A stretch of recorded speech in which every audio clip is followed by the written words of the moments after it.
uma conversa, um bate-papo nessa manhã sobre o Evangelho de Lucas. Mas eu gostaria de fazer algumas ponderações. Tudo que se refere à obra de Deus, ou tudo que o Criador realiza através das criaturas humanas, ele poderia fazê-lo pessoalmente, com mais eficiência, com mais perfeição e sem a nossa interferência. O Criador Todo-Poderoso, a inteligência suprema da criação, não depende da contribuição humana para realizar qualquer obra na sua criação divina. É importante nós pensarmos isso, porque se não tivermos consciência disso, nós podemos exagerar a importância da nossa contribuição. Outro ponto então que nós precisamos pensar é: se Deus poderia fazer mais e melhor pessoalmente, por que Deus age através dos seus filhos? Essa pergunta é vital para que a gente possa entender quem é Lucas, qual o papel de Lucas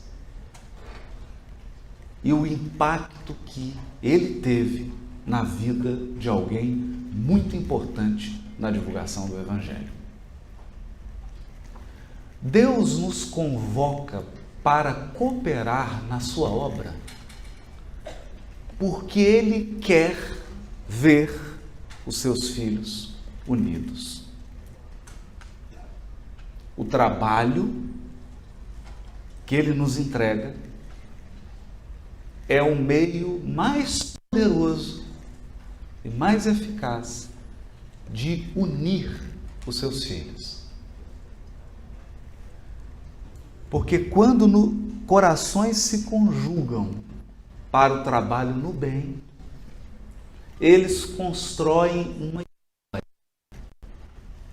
uma história de afeto, uma história de amizade, uma história de amor. E a obra que eles realizam reflete esse afeto. A obra que eles fazem reflete a qualidade, as características da interação e da conjugação dos trabalhadores. Portanto, falar do Evangelho de Lucas é falar de uma profunda amizade, de um afeto enorme que uniu duas criaturas nos primeiros tempos do cristianismo na Terra. Eu me refiro à amizade de Paulo de Tarso e Lucas. Esse evangelho nasceu de uma amizade. Mas não é uma amizade ligeira. É uma amizade que perpetuou-se por décadas e décadas e décadas. Para que a gente tenha uma noção da profundidade dessa amizade, em uma de suas últimas cartas, a que ele escreve para outro grande amigo e filho espiritual, Timóteo, Paulo dirá, preso em Roma, ele escreverá: só Lucas está comigo. E diz o benfeitor Emmanuel que nesse momento ele chora copiosamente. Porque as injunções da vida desse homem, todos os martírios, todas as dificuldades encontradas para levar a obra ao final. E ele chegava ao final da obra. Naquele momento crucial da sua vida, lá estava o amigo Lucas ao seu lado. Então o tempo passa, os séculos passam, e cá estamos nós em Campina Grande falando do Evangelho de Lucas. E a gente pode começar a falar do Evangelho e perder o coração disso aqui. Perder a essência. E eu particularmente acredito que esse Evangelho chegou até hoje, e até hoje ele provoca a nossa comoção, ele chama a nossa atenção por conta das relações que foram construídas para que essa obra acontecesse. E toda vez que alguém abre o Evangelho de Lucas, toda vez que alguém se propõe a estudar o Evangelho de Lucas, essa pessoa, e hoje nós sabemos qual é o mecanismo, essa pessoa que abre o Evangelho de Lucas entra em contato ou mergulha nas vibrações dessa amizade espiritual que perdura até hoje. Porque o apóstolo Paulo e Lucas estão vivos e operantes. E a amizade dos dois perdura, continua. Não sabemos onde eles estão, o que eles estão fazendo nesse sábado de carnaval, mas os dois amigos continuam juntos. A história, o afeto, os laços da alma são mais importantes. Essa é a essência do cristianismo. É por isso que Jesus não convida pessoas para fazer coisas. Eu vou repetir. Jesus não convida pessoas para fazer coisas. Jesus convida primeiro as pessoas para que elas criem laços afetivos. Depois que os laços afetivos são criados, aí ele pede alguma coisa como fruto dessa união. Ao trabalho que você faz na casa espírita, o passe que você dá, o evento que você organiza, a palestra que você dá, o livro que você escreve, é apenas fruto. Mas se esse fruto não tem árvore, ele não perdura. Ele não perdura. E a árvore que vai manter a vitalidade desses frutos são as relações, os laços afetivos criados em nome do Cristo. Certo? Jesus dirá a Simão Pedro, como narra Humberto de Campos no livro Boa Nova: Simão, os afetos da alma são laços misteriosos que nos conduzem a Deus. Laços misteriosos que nos conduzem a Deus. Querem ver? Paulo de Tarso havia perdido tudo. E ele não perdeu por conta de um decreto divino.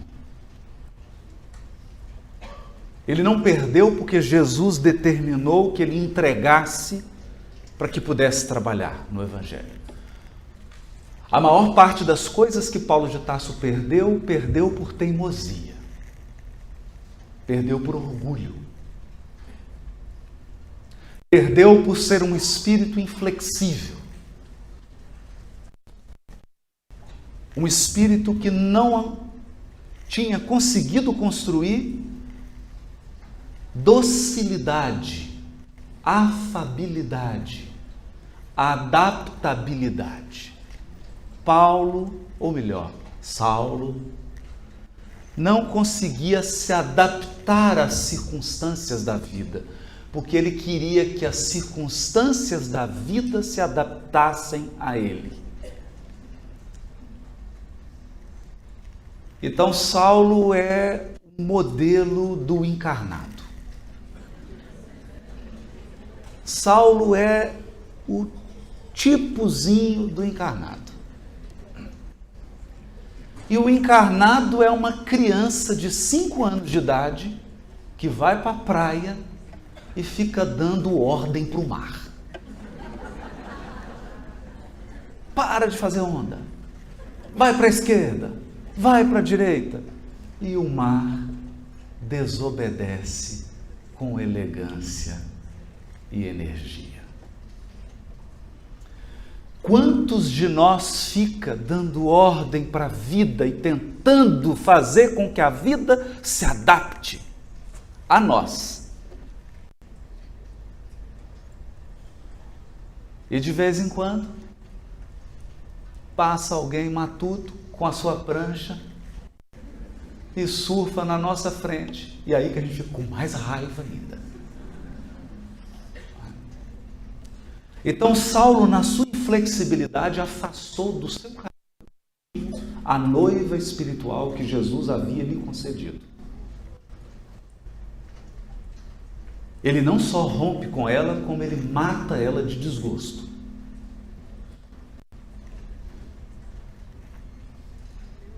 Saulo afastou do seu caminho um cunhado maravilhoso. O meu é gente boa, mas esse do Paulo, Estevão. Já pensou? Estevão. Você chega assim e fala, vai ter almoço domingo lá em casa, quem vai? Meu cunhado, Estevão. Minha noiva, Abigail. E quem que vai fazer o café? Ananias. Então ele estava cercado de figuras, mas ele deu um jeito de fazer com que o cunhado terminou com a noiva. E como ele tinha um mestre que era quase um pai que o havia formado, o que ele faz? Bom, o que os encarnados fazem. Brigou com Gamaliel.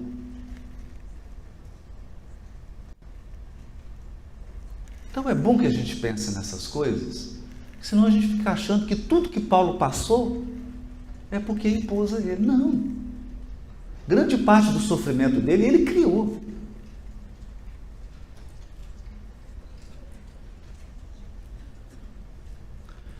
Então estava Paulo.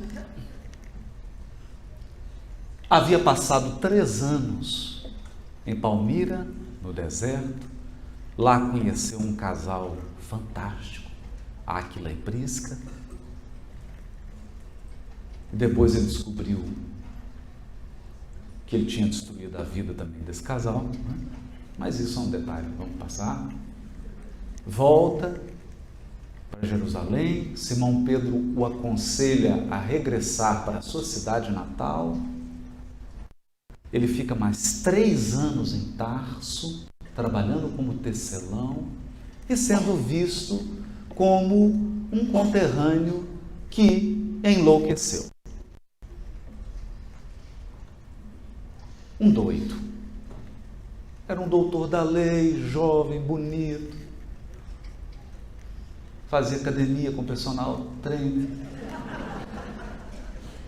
E agora lá estava, magro, trabalhando como tecelão, andando pelas ruas, vendendo tapete, ele de uma família rica de comerciante em Tarso.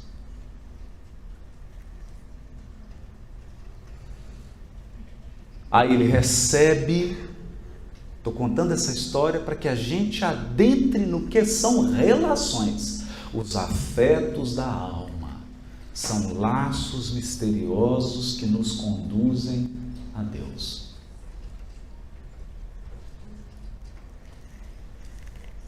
Estava ele acreditando que Jesus tinha esquecido dele. Aí vem a primeira laçada.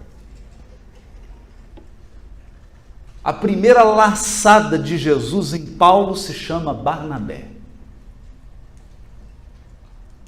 que se tornaria um grande amigo da sua alma, o grande companheiro de viagem. É através desse coração que Jesus laça Paulo e puxa.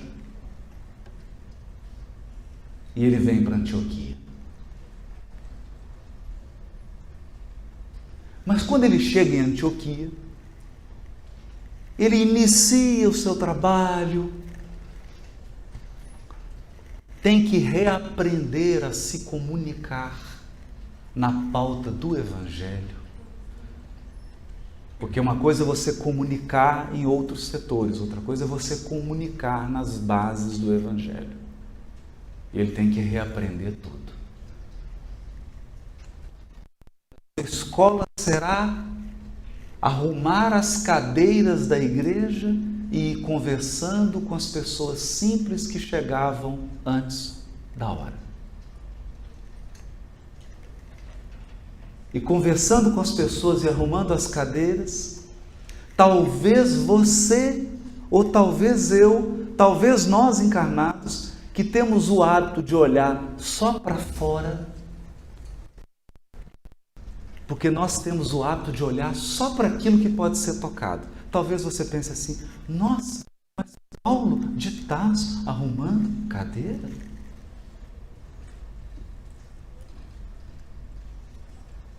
Mas foi arrumando cadeira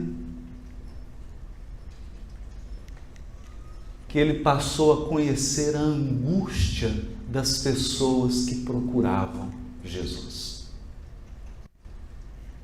Viúvas, órfãos, trabalhadores humildes. E ele estava ali no seu mundo, que era um mundo da sua cultura. Os membros daquela igreja eram pessoas da sua etnia. É mais ou menos assim. Você está aqui na sua casa espírita, em Campina Grande, só tem campinense.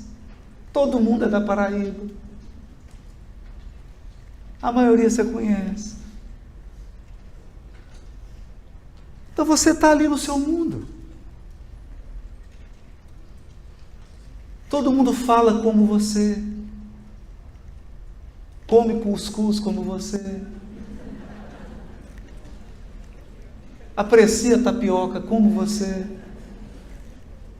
E você está ali, entre o cuscuz e a tapioca. E para você o mundo é cuscuz e tapioca. E ovos mexidos. Porque você está confortável nas suas raízes culturais. As pessoas falam como você, elas pensam como você, elas se vestem como você, elas se alimentam como você. Elas são iguais a você. Eu faço uma pausa aqui.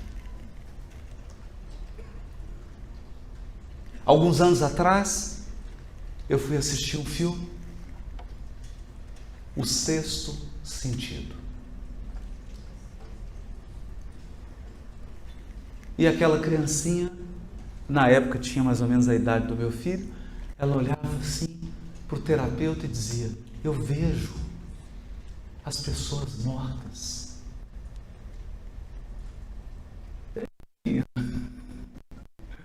Eu vejo as pessoas mortas. E aí, no final do filme, vou dar um spoiler aqui para quem não viu, mas também, gente, pelo amor de Deus, já tá aí. Se você não viu, né? No final do filme, você está lá acompanhando, o terapeuta atende, você vê os mortos? Vejo os mortos. Deve ser algum distúrbio, deve ser alguma coisa. No final do filme, o terapeuta descobre, ele estava morto. Então eu saí impactado com aquilo. E eu pensei assim, por que nós espíritas nunca conseguimos fazer um filme tão inteligente, tão bonito quanto esse?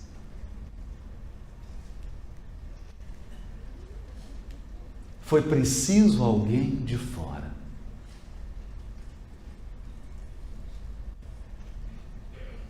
Foi preciso um cineasta e um roteirista de fora para captar aspectos sutis. Foi preciso alguém de fora para ter uma sensibilidade que nós estamos dentro, não tínhamos.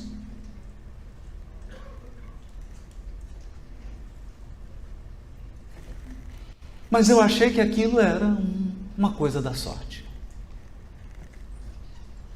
Passou um tempo, eu fui ao cinema de novo. E o filme era de uma casa assombrada. Os habitantes da casa escutavam os barulhos, escutavam passos, pessoas se movimentando. Tem morto nessa casa. Tem fantasma. E o filme inteiro você vai ficando naquela angústia, tem fantasma, gente, tem fantasma. De repente o roteiro prossegue, começa a filmar os fantasmas. Já no final do filme, eu vou dar um spoiler de novo, mas pelo amor de Deus também, se você não viu, esse já tem muitos anos. No final do filme você descobre que os mortos era a família principal. Os que tinham chegado eram os encarnados. Quem estava assombrando os mortos da casa eram os encarnados. Você já pensou nisso? Que na sua casa você pode ser uma assombração?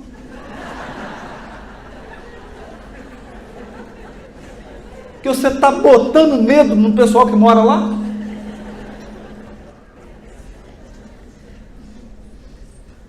Eu parei, falei, meu Deus, que sensibilidade! Por que nós espíritas não temos a sensibilidade de construir algo assim?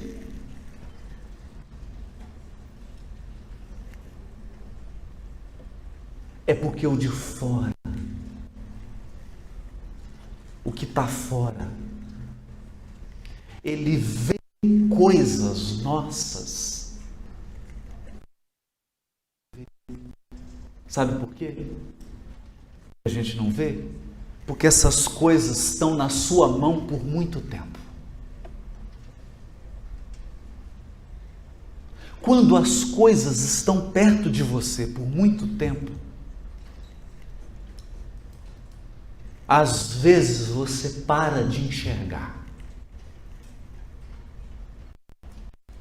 Então, ao seu lado está uma pessoa que você ama muito. Mas como ela já está há muito tempo, você não vê mais a pessoa. Até que ela vai.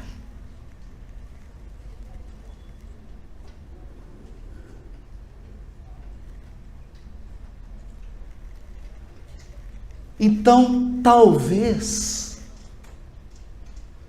a gente não veja mais o Livro dos Espíritos,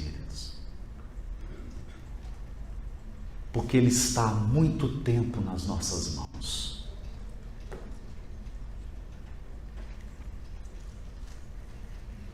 Eu vou falar de uma maneira assim mais mineira.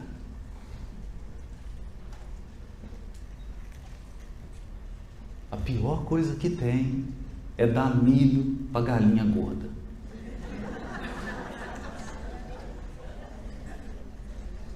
Você separa o melhor milho, milho exportação, joga o milho, ela olha com aquela cara de desdém. Por quê? Está satisfeita. Está satisfeita. Não dá mais valor.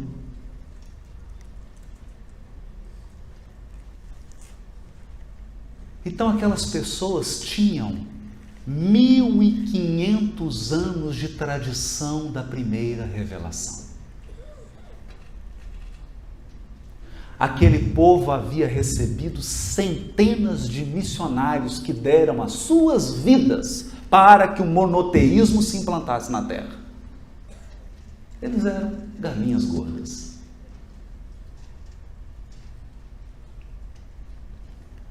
Mas eis que surge alguém de fora.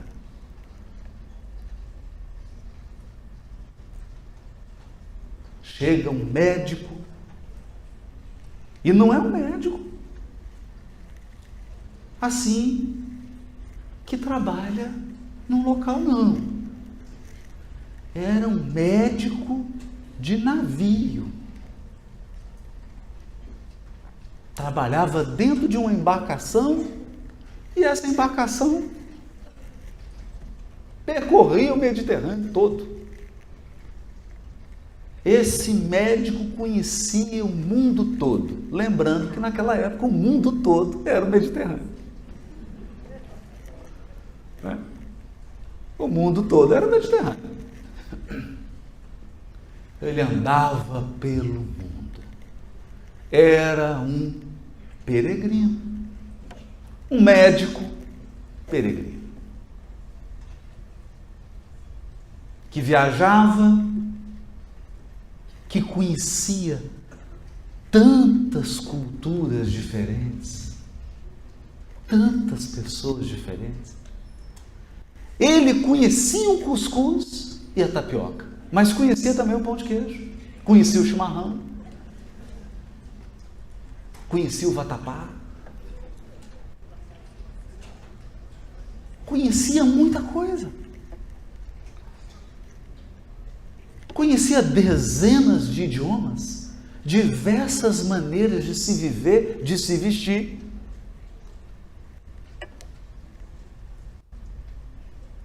E esse médico, por obra do destino,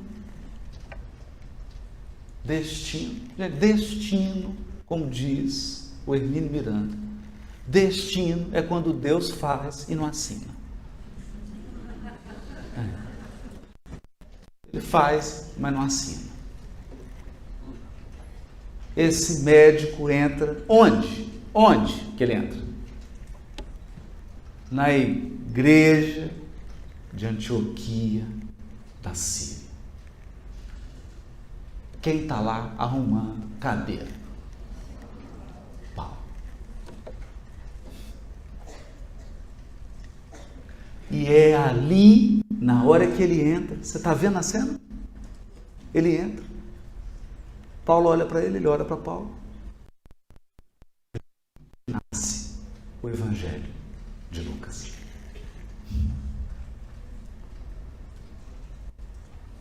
Porque eu não estou te contando só o fruto. Para você dar uma dentada numa maçã, primeiro a semente teve que ser plantada, a árvore teve que crescer, criar raízes, abrir-se em folhas, flores, aí o fruto para você comer.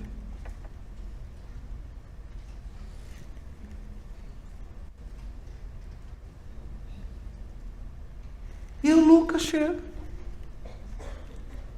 Fala, gente, mas que coisa bonita isso aqui. Que bonita essas coisas que vocês falam. Que bonita essa maneira que vocês vivem. Vocês são quem? Nós somos os homens do caminho. Homens do caminho. Qual caminho?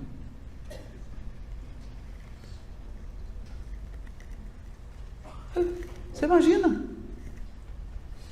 Até o Paulo arregalou o olho e falou, não tinha pensado nisso. Qual o caminho? O caminho tem tudo quanto é tipo de caminho. Os homens do caminho da mentira. Os homens do caminho. Qual o caminho?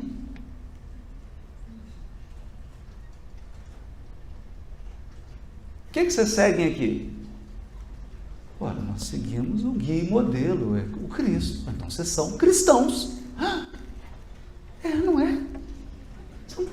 São cristãos. Foi preciso alguém de fora para dar nome para a gente.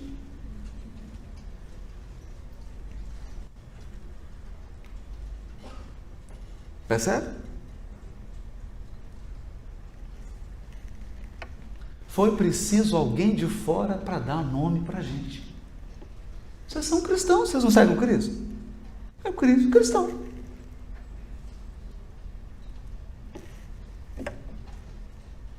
E assim começou uma profunda amizade que duraria a vida inteira. Certa vez Paulo estava em uma de suas viagens, chegou, acabou o dinheiro, acabou o recurso, acabou tudo. E ele, em sonho, sabia que deveria ir em outra direção. E ele pensa, é agora. Não sei o que vai ser. Não sei o que vai ser. Deixa eu andar um pouco no centro para arejar a cabeça. Vai lá para a praça, para o mercado, está lá olhando. De repente, quem que ele encontra?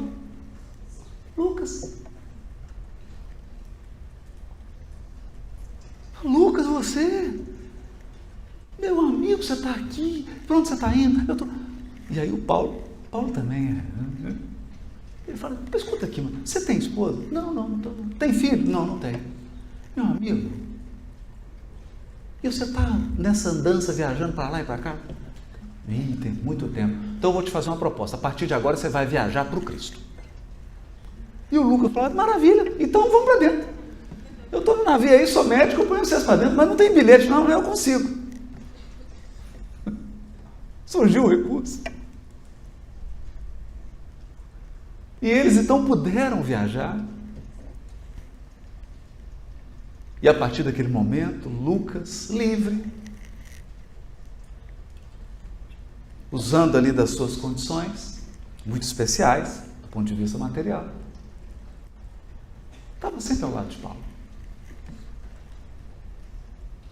Sempre ao lado de Paulo.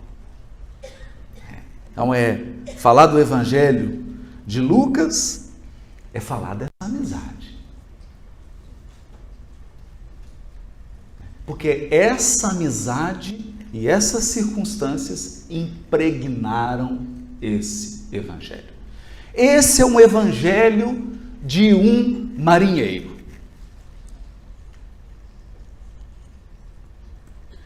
Esse é um Evangelho do viajante. A cena em que Jesus acalma a tempestade, os evangelistas dizem assim, que os apóstolos dormiam e veio a tempestade, eles falaram assim, Senhor! Lucas coloca assim, e os apóstolos dormiam e quando viram a tempestade falaram, comandante! Comandante. A palavra é comandante. Cheio de expressões náuticas. Um evangelho que deu um trabalho para traduzir, que eu tive que aprender o que é proa, popa, e fazer uma confusão. O que é popa? O que é proa? Aí criei um mnemônico, mas não vou falar aqui porque ele é meio inconveniente. Atracar, ancorar, zarpar. Então ele usa essa linguagem do seu universo para descrever uma grande viagem. Uma grande viagem. Então, a primeira coisa que eu retiro desse evangelho, e uma primeira coisa que eu gosto de pensar é a maioria de nós está sendo massacrada por um tempo muito cruel. Em plena transição planetária, nós estamos sofrendo muito emocionalmente.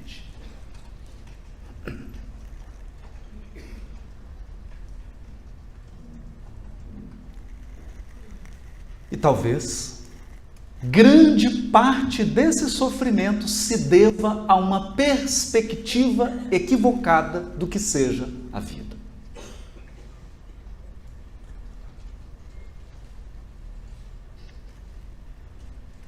90% das pessoas acredita piamente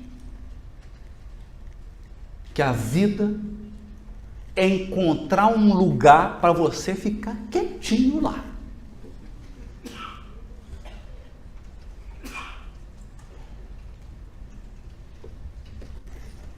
Quietinho.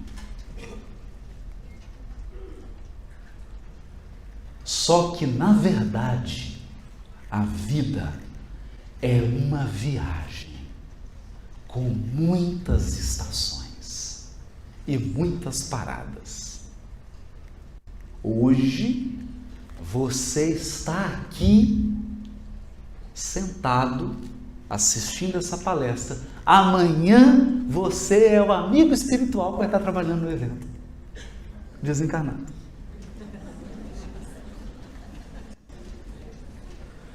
Porque o berço é uma embarcação e o caixão também.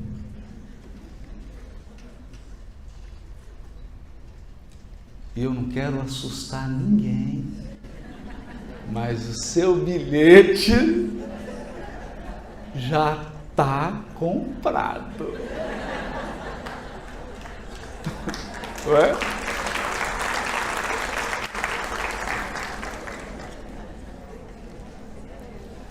Então, de fato, esse é um evangelho em que Jesus é um comandante. Ou, se você preferir que eu use uma terminologia espírita, esse é um evangelho em que Jesus é o guia.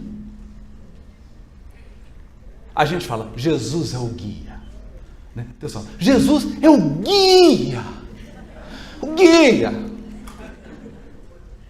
Você já viu o guia que te deixa parado?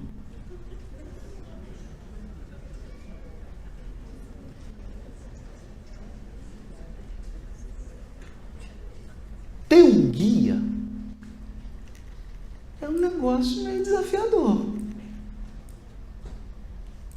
Que hoje você está aqui, amanhã não mais. Onde você vai estar amanhã? Hoje você está aqui na sua casa e tem X pessoas ao seu lado. Amanhã está só você. Estou assustando, né? Mas não é esse o objetivo.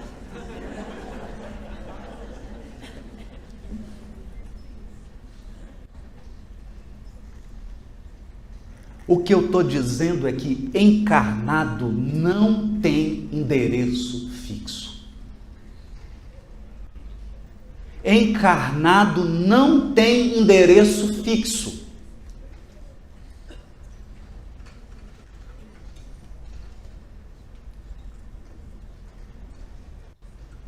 Então, se alguém te perguntar, qual que é seu CEP? Diga, o atual é...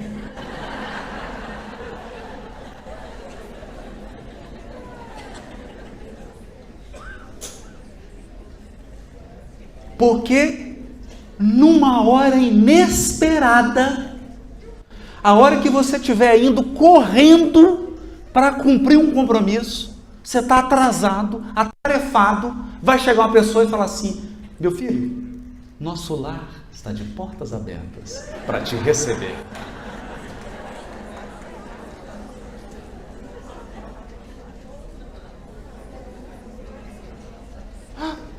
Mas é o que não dá para esperar um pouquinho? Não, é agora. Agora.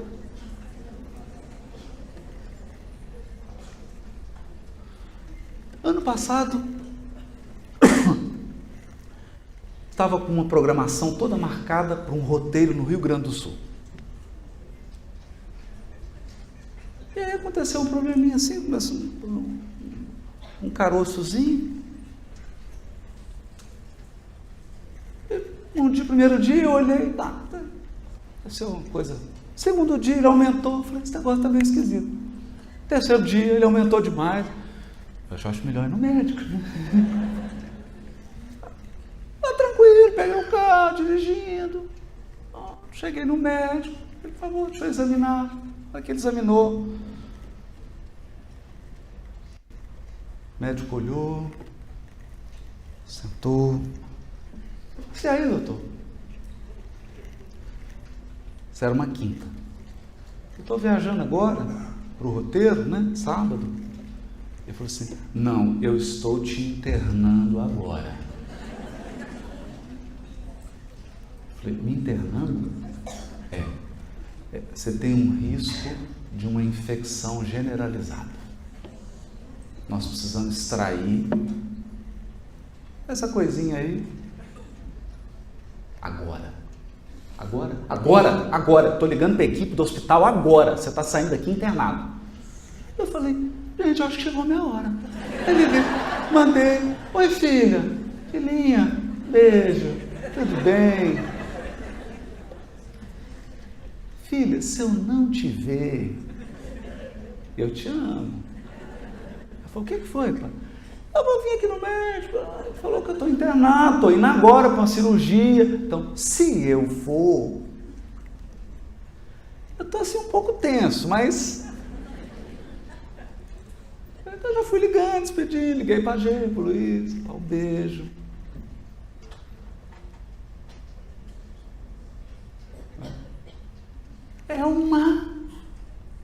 Com o roteiro marcado, 7 cidades, palestra.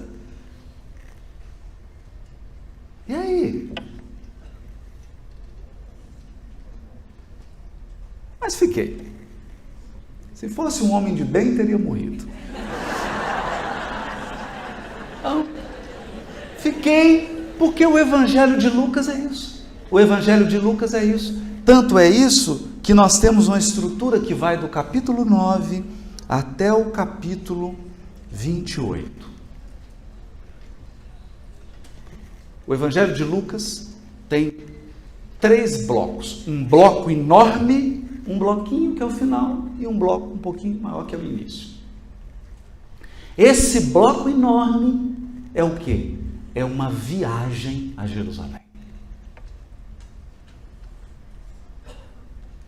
Então, se eu pudesse resumir, resumo o Evangelho de Lucas em uma palavra: viagem. É uma viagem. É uma peregrinação. E acho que essa mensagem mais vital para nós. O que o Evangelho de Lucas nos diz hoje? Ele nos diz assim: ei, você é peregrino. Para de pensar que você é habitante. Tira isso da sua cabeça. Você não mora aqui.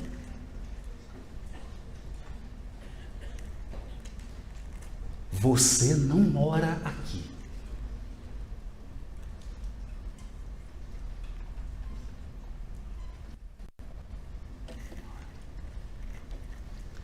A primeira parte do Evangelho de Lucas é uma coisa incrível. Esse evangelho era para ser escrito por Paulo. Só que imaginem vocês, os primeiros escritos do Novo Testamento, escritos mesmo, completos, né, elaborados, são as cartas de Paulo. Aí se ele escrevesse um evangelho, ia ser uma hegemonia, não é? Então o que o Paulo fez?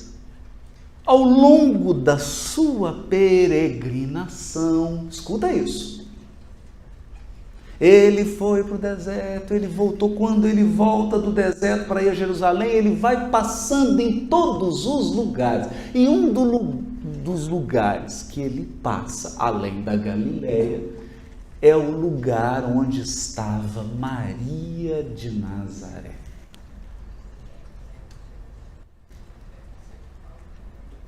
Gente, é um perigo quando um estranho encontra a sua mãe. Porque a mãe conta coisas sobre a gente. Eu chego lá e falo: mãe, só não pode falar isso não, mãe. Só está me entregando. Então, Paulo chegou lá para Maria e ela entregou tudo.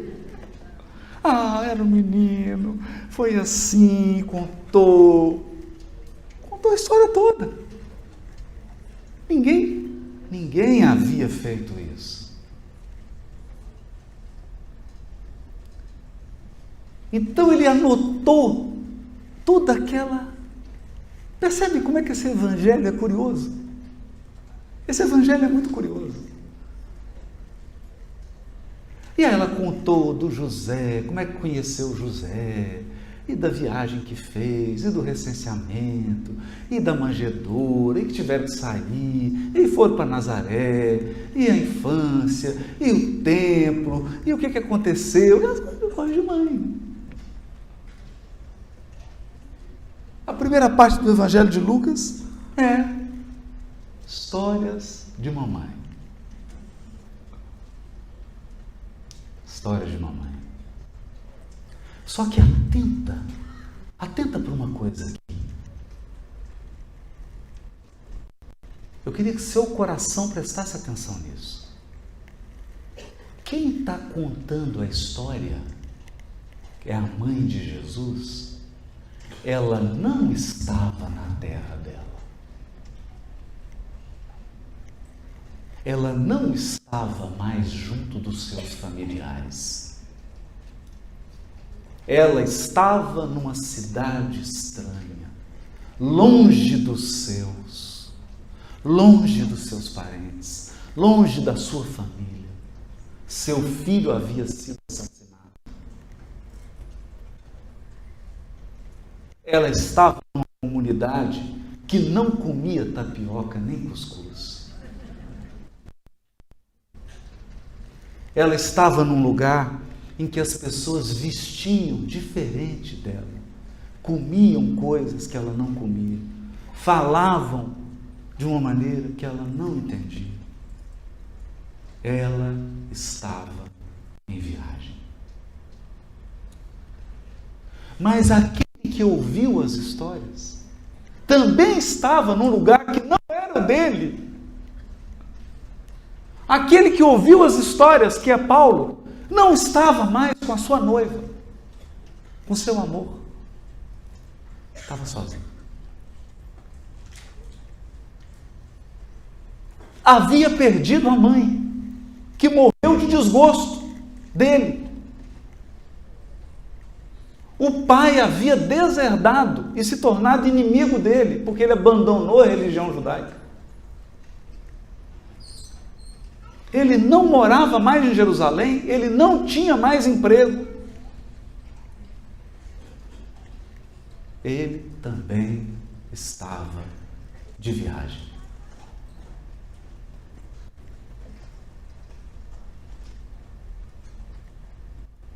Dois corações peregrinos trocando confidências. Eu gostaria que quando você abrisse o Evangelho de Lucas e começasse a ler os primeiros capítulos, você pensasse assim: são dois corações peregrinos. Ele anotou tudo isso.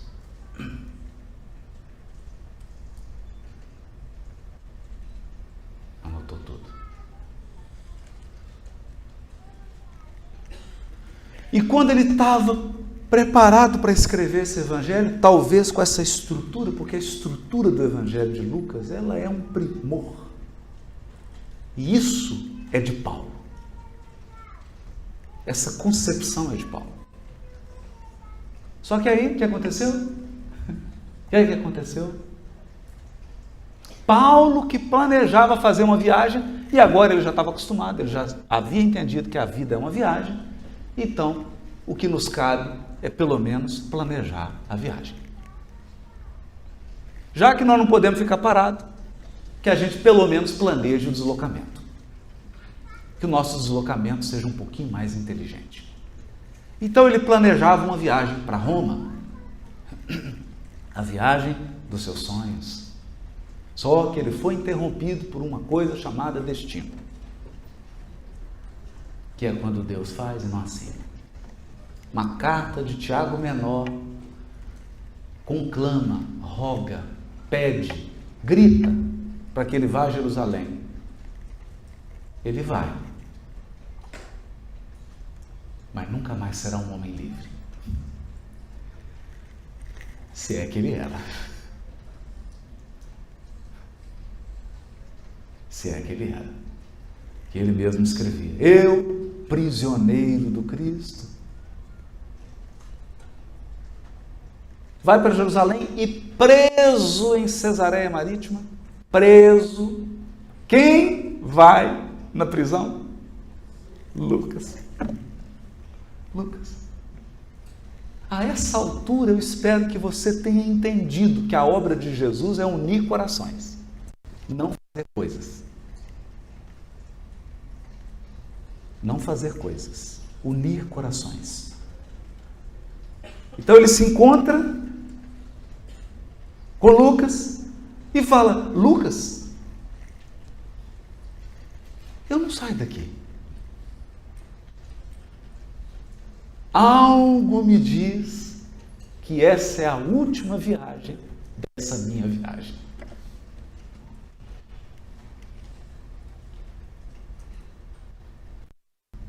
São aquelas intuições que a gente acha que, assim, o benfeitor, ele me intuiu, não é? Então você imagina seu espírito protetor chega aqui e fala assim: meu filho, minha filha, deixa eu te dizer alguma coisa, eu vou te intuir. Aí você fala: diga, diga, diga. Você vai desencarnar.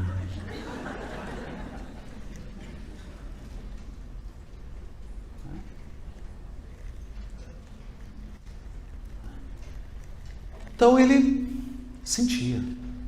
Ele fala: eu vou para Roma, vou ficar lá um tempo, mas dessa eu não saio. E ele sentiu isso porque ele ficou 2 anos aguardando para o juiz olhar para o processo dele. Esse judiciário também, hein? Meu Deus.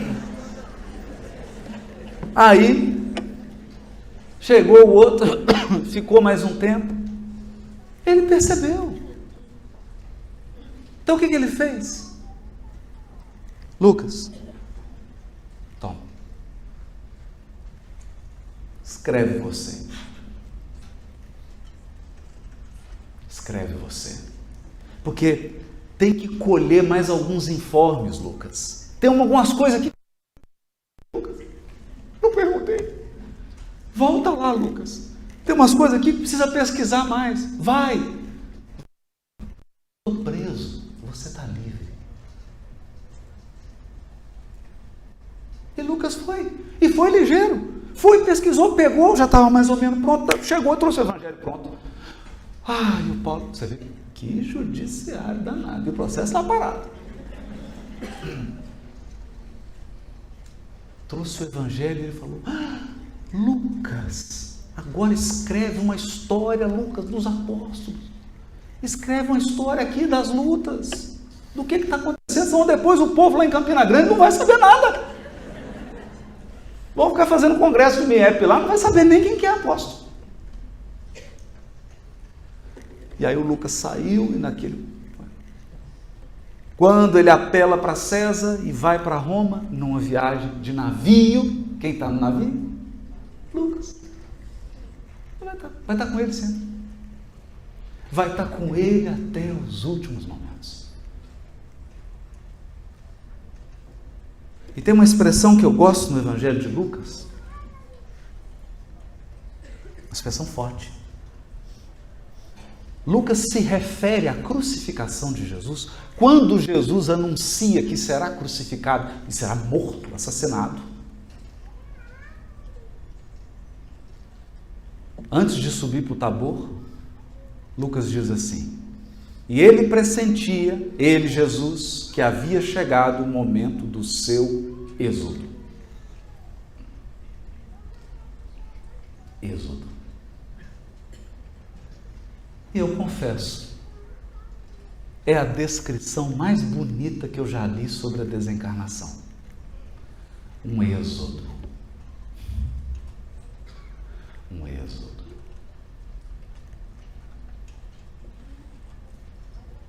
O momento em que o Senhor Todo-Poderoso te tira da escravidão da carne e do corpo.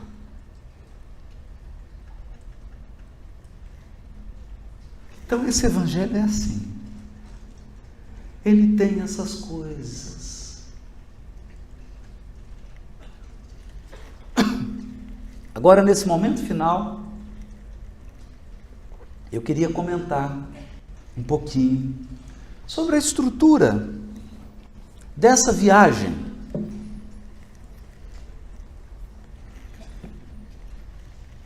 Porque do capítulo 9 até o capítulo 28, ele descreve a peregrinação a Jerusalém. Naquele tempo, as famílias judaicas, por ocasião das 3 principais festas do povo hebreu, se deslocavam das suas cidades para Jerusalém. E Jerusalém, que contava com a população de aproximadamente 100.000, 150.000, ficava com 1.500.000 ou mais pessoas. E era aquela coisa parecendo brasileiro. Um dormia na cozinha, o outro no terreiro, o outro na laje. As famílias recebiam aquele tanto de gente porque as pessoas peregrinavam na Páscoa, em Pentecostes e na festa que hoje a igreja chama de Festa de Ramos, Festa das Tendas. Essas 3 festas. Por que essa determinação bíblica? Talvez você olhe assim de maneira insensível e diga: mas essa Bíblia tem uns trem esquisitos, né? Não, trem é bem mineiro. Mas essa Bíblia tem umas coisas esquisitas. Fica mandando os outros ficar fazendo peregrinação. Mas não será isso uma profunda lição didática? Será que essa determinação para que 3 vezes por ano você saia da sua cidade, da sua caminha, do seu conforto, e olhem, a festa das tendas, você sai da sua cama, do seu conforto, viaja, vai para a casa de alguém e tem que armar uma barraca no quintal. Então imagina, marido, mulher, 3 filhos numa barraca.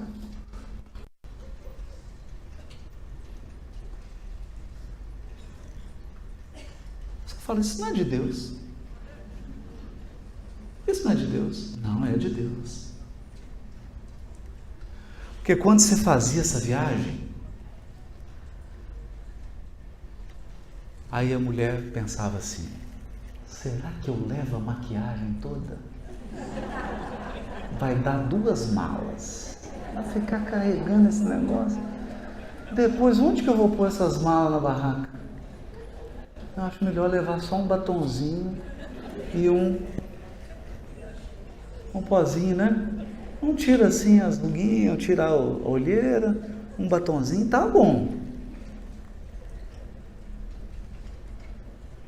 Então todo mundo levava o mínimo, chegava lá na barraca e esquecia que tinha as coisas.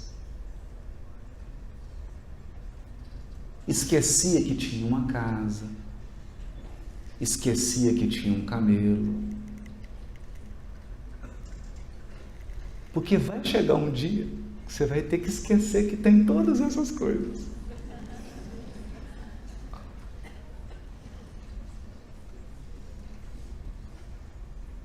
vai chegar um dia que você vai falar assim, mas nem um batonzinho?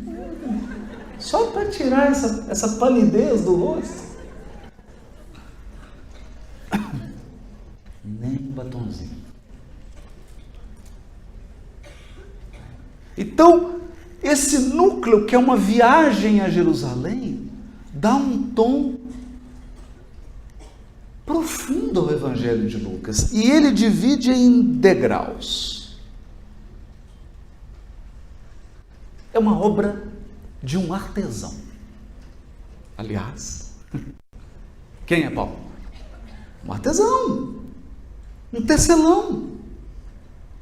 Um tecelão é um artista. Ele pega fios e junta, e vai fazendo figuras e cores, não é? Aí sai um tapete, sai uma coxa. Ele é um artesão. Então isso aqui ele juntou fios, isso aqui é uma obra de arte. Tem 10 degraus? 10. Por que 10? Por que 10? Porque 10 nos lembra que o povo hebreu era dividido em 12 tribos. Mineiros, paraibanos, paulistas, gaúchos. Mas aí 10 se separaram.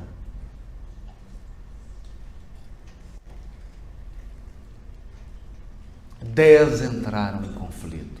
10 são os espiões que foram mandados e que se rebelaram contra as promessas divinas. 10 é o número da teimosia do encarnado. Pronto, falei. 10 é um encarnado teimoso.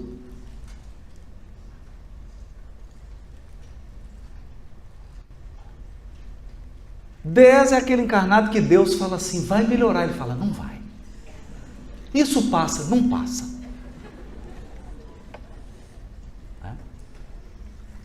Então a subida aqui tem o número 10. Para mostrar a má vontade com que a gente leva a nossa encarnação. A rebeldia. E os degraus são espelhados. Então tem primeiro, segundo, terceiro, quarto, até o 10º. Depois desce, tudo espelhado. É tudo igual. O assunto de um degrau é o mesmo. Então, vamos lá. Primeiro degrau, da saída e da chegada. Jerusalém é o tema. O segundo, segue-me. Os desafios de seguir Jesus. Terceiro degrau, o que eu devo fazer para herdar a vida eterna ou a estabilidade no mundo espiritual. Quarto, a oração. Quinto, sinais do reino no mundo em transição. Quais os sinais do mundo de regeneração, no mundo em transição hoje?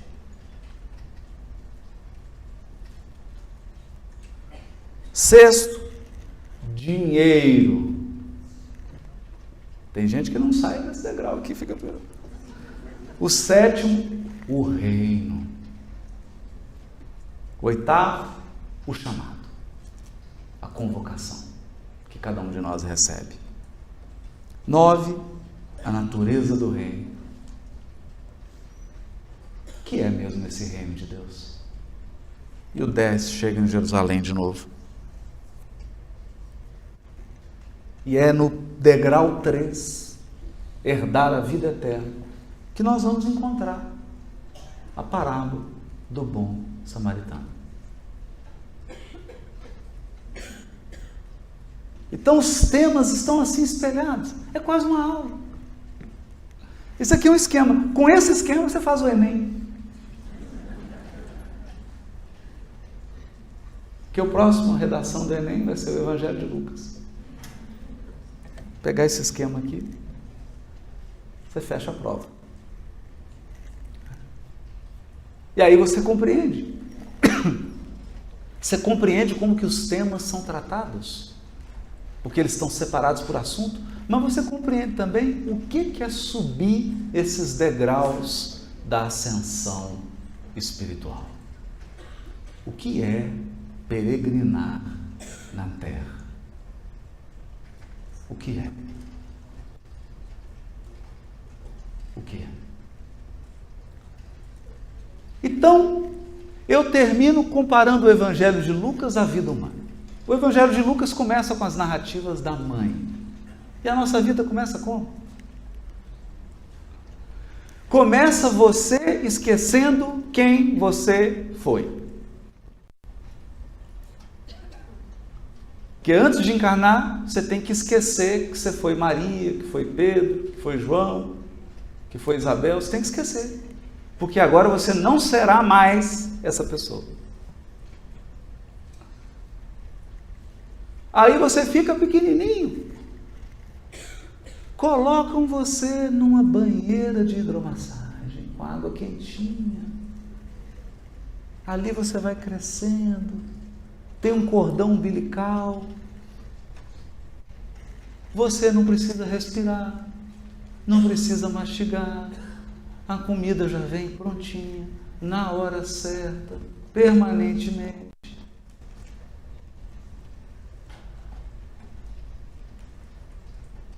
O clima é sempre agradável. E ali você está. Você não sabe quem você é. Você não sabe para onde você vai. Mas também você não tem IPTU, condomínio. Não tem que escovar o dente. Não tem que tomar banho. Começa. A vida começa na intimidade de uma mãe. Arrancam a gente daquele lugarzinho quentinho. Estou falando isso que a minha pediatra está aqui. Santana. Te arranca, corta seu cordão umbilical. Você tem que respirar sozinho agora. Você tem que comer sozinho. Você tem que comer. Um frio danado. Colocam você de cabeça para baixo. Enfia a mão na sua boca. Tira. Gente, é um negócio. É quase uma pegadinha. Ou que você toma um susto. E a encarnação começa com um choro.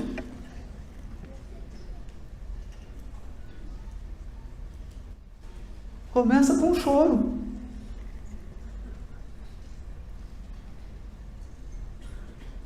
A primeira parte do Evangelho acabou e agora começa a sua peregrinação para as dimensões mais elevadas da sua individualidade. Porque Jerusalém é o altar interior que todos nós trazemos no coração. Mas é o lugar mais alto da nossa intimidade e o lugar menos visitado. E a vida inteira você vai andar de lá para cá para elevar-se. Para elevar-se.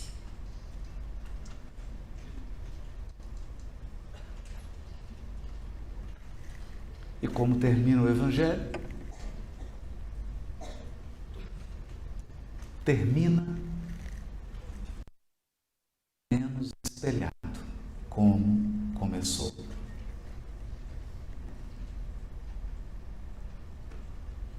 Você termina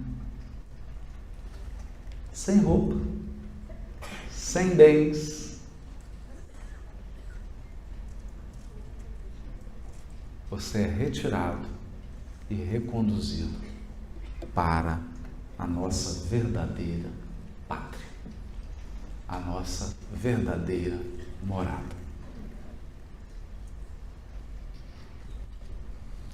Portanto, esse Evangelho é uma metáfora da encarnação, da vida humana.